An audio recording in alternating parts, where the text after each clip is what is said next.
Your emotion can determine the direction of your life. Your thought patterns can determine the direction of your life. Friends can determine the direction of your life. The environment you find yourself can determine the direction of your life. And you will be cut off. We were created and fashioned from the spirit and cast into time to give expression to purposes that were born in the spirit.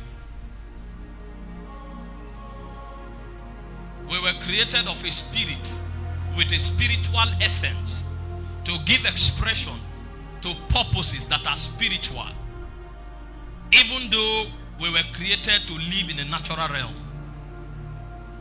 If we don't understand the spirituality of life, we will be overtaken by the activities that natural existence give expression to. A lot of spiritual intelligence and wisdom went into your design.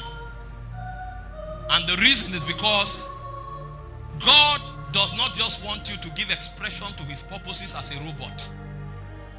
So while you are giving expression to the will of God, you are also living life, and you are also finding meaning in the course of giving expression to the will of God.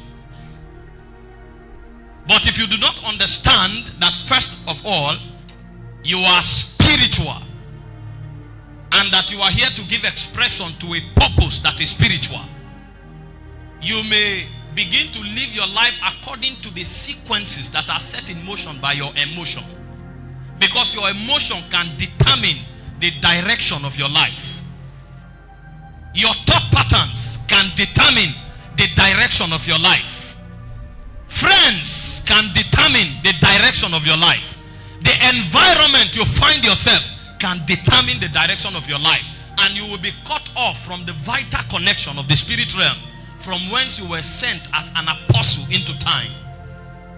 You know, it's natural because you are in Aba here to take the life and occupation of business, because the environment predominantly casts its weight upon you, and that environment will determine your thought patterns. That environment will determine your philosophies and your ideologies, and you will live in this environment as a businessman all your life, and you wouldn't make contact with the reason for which you were born, because you did not understand that life is spiritual. So instead of journeying back into the spirit to find out the purpose of God for your existence, you would have discovered that you gave expression to purposes that were fabricated by the environment where you found yourself, and your environment became the essence of your existence. And if you live like that, you have breathed oxygen and you have walked through time, but as far as the scales of God are concerned, you did not exist.